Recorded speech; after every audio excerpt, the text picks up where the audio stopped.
నమస్తే, welcome to our channel. ప్రస్తుతం మనతో ప్రముఖ ఆధ్యాత్మికవేత్త, పంచాంగకర్త, ఆస్ట్రాలజీలో పిహెచ్డి చేసిన డాక్టర్ సుందరి ప్రక్ష గారు ఉన్నారు. వారితో మాట్లాడదాం. నమస్తే మేడం. నమస్తే అమ్మా. మేడం, సంఖ్యాశాస్త్రంలో మనం నెంబర్ సిరీస్ ప్రకారం చూస్తూ 2025 వాళ్ళకి ఎలా ఉంటుంది అనే సిరీస్ లో భాగంగా మనం ఇప్పుడు 8వ నెంబర్ గురించి అండి, 8, 17, 26 దీనిలో చూస్తే కనుక ఈ నెంబర్ సిరీస్ ఉన్న వాళ్ళకి 2025 ఎలా ఉంది, అలాగే వారి లక్షణాలు ఎలా ఉంటాయి అని చెప్పండి మేడం. సహజంగా మనం న్యూమరాలజీ ప్రకారం డేట్ ఆఫ్ బర్త్ ప్రకారం తీసుకుంటాం. ఇప్పుడు 8వ నెంబర్ స్ట్రైట్ అవే 8వ నెంబర్. ఇప్పుడు 17 1+7 అంటే రవి కేతు 2 ఫలితాలు కలిసి 8 వస్తుంది. ఈ 2 ప్రభావం కూడా ఉంటుంది వీళ్ళ మీద. అలాగే 26 అంటే చంద్రుడు శుక్రుడు కలిసి శని.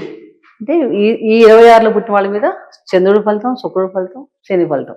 అంటే లక్షణాల్లో చిన్నపాటి వేరియేషన్ వస్తుంది. టోటల్ గా మనం తెలుసుకున్న వీళ్ళ నెంబర్ బర్త్ నెంబర్ 8 అయినప్పటికీ ఏ నెలలో కూడా ఈ డేట్స్ లో పుట్టిన వాళ్ళు 8వ తారీఖు 17, 26. అలాగే వీళ్ళ బర్త్ డేట్ కూడా మొత్తం బర్త్ డేట్ అంటే పుట్టిన తేదీ, నెల, సంవత్సరం ఈ మొత్తం కూడినప్పుడు కూడా వచ్చే నెంబరు కూడా 8 అయితే కనుక వాళ్ళందరికి కూడా ఇవే లక్షణాలు ఉంటాయి. 8 నెంబరే చెప్తాం న్యూమరాలజీ ప్రకారం. వాళ్ళ నెంబర్ ఈజ్ 8. కానీ 8 స్టేట్ కి, 17కి, 26కి చిన్న చిన్న వేరియేషన్స్ ఉంటాయి. మొత్తం 8 ఉన్నా కూడా. ముఖ్యంగా ఈ శని భగవాన్ అధిపతి శని.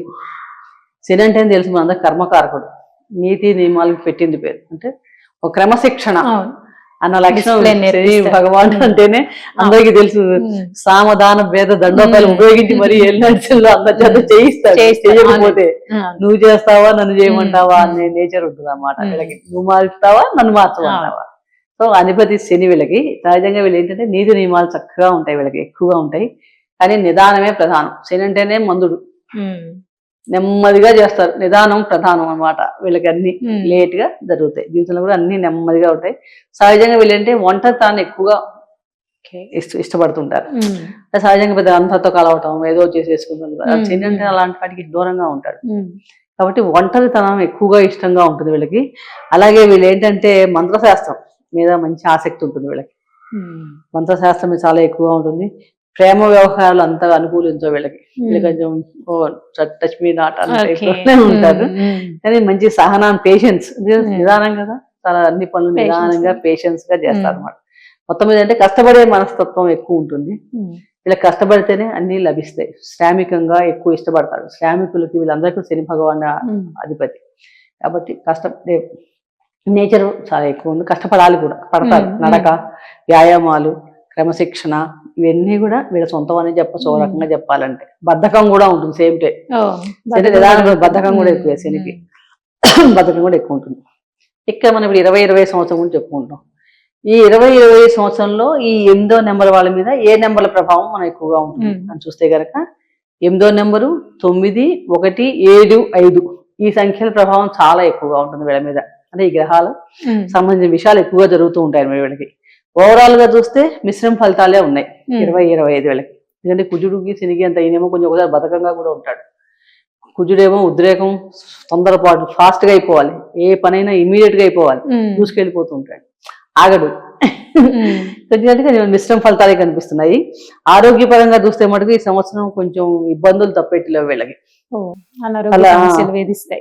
కంపల్సరీ క్రమశిక్షణ పాటించకపోయినా, సరైన సమయానికి తినకపోయినా, పొద్దున్నే నిద్ర సూర్య నమస్కారాలు లాంటివి చేసుకోకపోయినా కొంచెం ఇబ్బందులు పెడతాడు ఈ సంవత్సరం. కాబట్టి ఈ ముఖ్యంగా ఈ విషయంలో జాగ్రత్త. వీళ్ళు మొదటి నుంచి కూడా చాలా జాగ్రత్తగా ఉండాలి. ఒక్కోసారి కొంతమందికి అయితే ఆపరేషన్స్ అయ్యే అవకాశాలు కూడా కనిపిస్తున్నాయి. అంటే ఏమైనా ప్రాబ్లం ఉండి నెగ్లెక్ట్ చేయకుండా అవసరం అయితే కనుక చేంజ్ చేసుకోండి. దాన్ని పోస్ట్ పోన్ చేయడం వల్ల దాన్ని మళ్ళీ కొంచెం కాంప్లికేషన్స్ తిరిగే అవకాశాలు ఎక్కువ ఉంటాయి. కాబట్టి ఈ కొంచెం ఇలాంటి ఒకవేళ ఎవరికైనా అలాంటి ప్రాబ్లమ్స్ వచ్చి చేయాలి అంటే కనుక పోస్ట్ పోన్ చేసుకోకుండా చేయించుకోవడం అనేది ఒక రకంగా మంచిదని చెప్పవచ్చు. అలాగే వృత్తి వ్యాపారాలు చూస్తే కనుక కొంచెం మార్పులు ఉంటాయి వీళ్ళకి. ఈ సంవత్సరంలో చేంజెస్ ఎక్కువగా కనిపిస్తున్నాయి. అని కొంతమంది ఉద్యోగం మారాలనుకుంటారు, పదవి ఇక్కడ సరిపోలేదు, ప్రమోషన్ వేరే చోట బాగా వస్తుందేమో.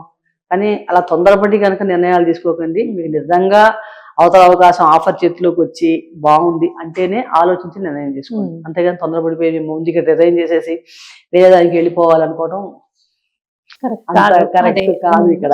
అదొక పెద్ద ప్రాబ్లం అనమాట. అలాగే షూరిటీస్ విషయంలో, అంటే ఎవరికైనా షూరిటీలు పెట్టాలన్నా పెడుతుంటారు కదా, అట్లా మానిటరీ లాస్ అవుతుంది వీళ్ళకి. కాబట్టి ఎవరికైనా అడిగినా కూడా మొహమాటం లేకుండా ఎవరికి మేము షూరిటీలు పెట్టాం అనే చెప్పాలి. వీళ్ళు ఈ సంవత్సరం పెడితే కనుక ధన నష్టం, మానిటరీ లాస్ ఎక్కువ జరుగుతుంది, మోసపోతారు. కాబట్టి అదొకటి మెయిన్ ఇంపార్టెంట్. దానివల్ల ప్రాబ్లమ్స్ రావడానికి కూడా ఎక్కువ అవకాశం ఎక్కువగా ఉంది. అలాగే భాగస్వామి వ్యాపారాలు, ఈ భాగస్వామి వ్యాపారాలు ఏంటంటే కొంచెం సామరస్యంగా వ్యవహరించాలి.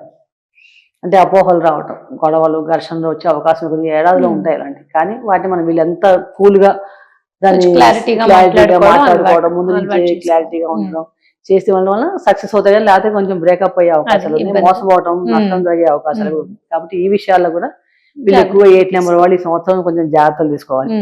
కుటుంబ సంబంధాలు చూస్తే కూడా అపోహలు, అపాతాలు, మిశ్రమ ఫలితాలు ఉంటాయి.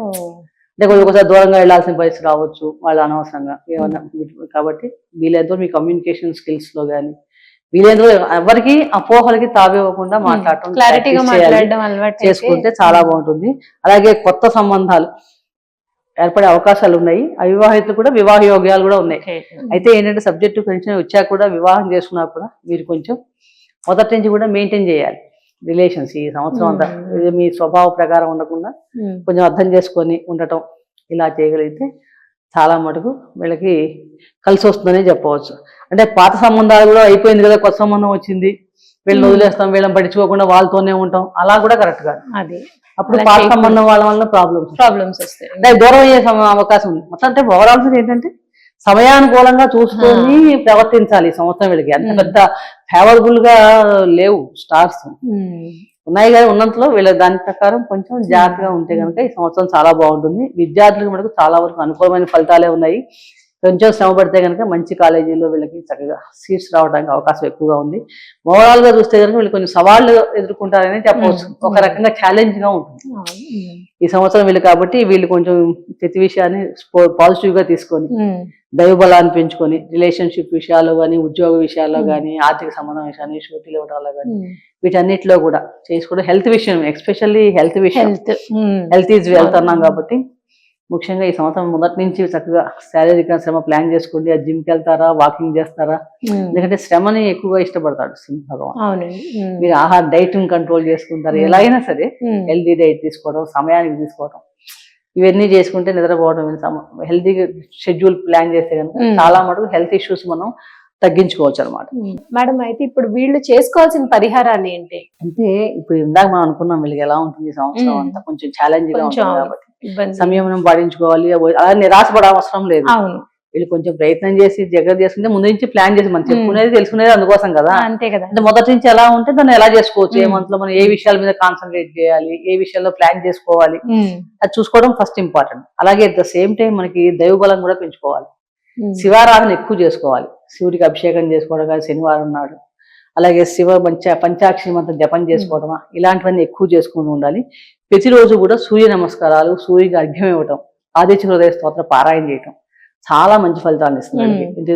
శత్రు రుణ రోగాల్ని తగ్గించడంలో చాలా బాగా పనికొస్తుందని చెప్పవచ్చు. అలాగే పూర్ పీపుల్ ఎవరైనా ఉంటే శనివారం నాడు వీళ్ళకి ఏమైనా ఫుడ్ డొనేట్ చేయడం కానీ, క్లాత్స్ డొనేట్ చేయడం కానీ, అంటే పూర్ పీపుల్ కానీ, ఫిజికల్లీ ఛాలెంజ్డ్ పీపుల్ కానీ, వృద్ధులు కానీ, హాస్పిటల్లో రోగులకు కానీ, ఎనీథింగ్ మీ శక్తి అనుసారం ఏదో ఒకటి ఆ శనివారం సేవ చేయటం కానీ, సహాయం చేయటం కానీ, ఇట్లాంటివన్నీ ఉన్న వాళ్ళకు కూడా వీల్ చైర్ లాంటివి కొన్ని ఇవ్వచ్చు, ఆహారం వదలుచుకుని అన్నదానం చేయొచ్చు, అంటే శనివారంలో వస్త్రాలు ఇవ్వచ్చు. అలా మీకు మీ ఎంత ఉంటే ఏమి లేదు సేవ చేయండి, సర్వీస్ అలా ఎంత చేయగలి. ఈ సంవత్సరం అంతా కూడా మీకు ఆ ఈశ్వరుడు అనుగ్రహం వల్ల చాలా బాగుండాలి, మంచి ఫలితాలు పొందాలని కోరుతూ సర్వే జన సుఖినో భవంతు. శుభం భూయాత్.